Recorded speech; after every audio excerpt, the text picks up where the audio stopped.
हमारे साथ बातचीत करने के लिए हैं हर्ष मल्होत्रा, भारतीय जनता पार्टी से सांसद और केंद्रीय मंत्री। तो सर, आज ईडी ने चिट्ठी लिखी है चीफ सेक्रेटरी को भी, विजिलेंस को भी, और आबकारी नीति को लेकर उन्होंने दिल्ली के पूर्व मुख्यमंत्री अरविंद केजरीवाल के खिलाफ कार्रवाई की बात की। आबकारी नीति में लगातार फंसे हुए हैं। उसी के कारण, शराब घोटाले के कारण ही स्वयं केजरीवाल जेल में रह के आए, उप मुख्यमंत्री मनीष जेल में रह के आए हैं। तो कोर्ट ने भी बहुत सी टिप्पणियां इस विषय पर करी हैं अपने इंटरिम ऑर्डर्स में। तो कानून अपनी कार्रवाई करेगा, पर ये बात सीधी सीधी समझ में आती है। शराब घोटाले की एक ही लाइन का जवाब ये आज तक नहीं दे पाए। अभी और भी बहुत सी बातें हैं कि नई शराब नीति से पहले शराब के ठेकेदारों की जो कमीशन थी वो 2% थी। नई नीति में 12% करने की आफत क्या आई? इसमें कौन सी किकबैक आपको चाहिए थी, किससे आपको किकबैक चाहिए थी? इस बात का जवाब आज तक केजरीवाल, आम आदमी पार्टी के नेता, शराब घोटाले में लिप्त आम आदमी पार्टी के नेता नहीं दे पाए हैं। कानून अपनी कार्रवाई कर रहा है। देश में कानून का राज है। जो कानून करेगा वो सर्वमान्य होगा।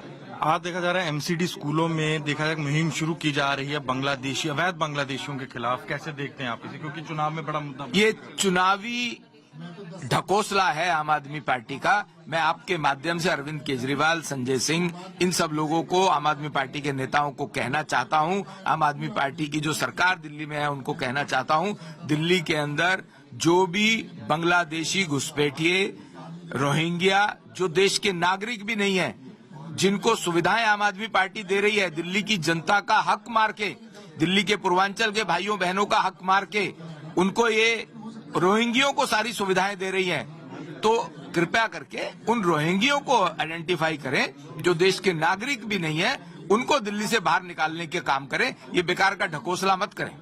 चुनावों में ये भी देखा जा रहा है कि आम आदमी पार्टी बीजेपी पर वोट काटने के आरोप लगा रही है। पहले दरअसल पिछले कॉरपोरेशन के चुनाव में आम आदमी पार्टी के नेताओं ने, अरविंद केजरीवाल ने दिल्ली के उन लोगों के 7 लाख लोगों के वोट काटे थे जो वहां पर अपने मकान में रहते थे, उस वार्ड में रहते थे, उस घर में रहते थे, उस पते पे रहते थे।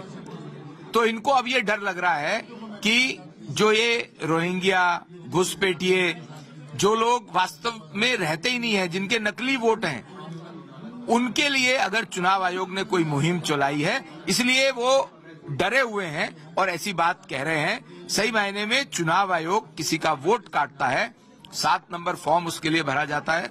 उस 7 नंबर फॉर्म के बाद जिसका वोट काटने की बात होती है उसको नोटिस दिया जाता है।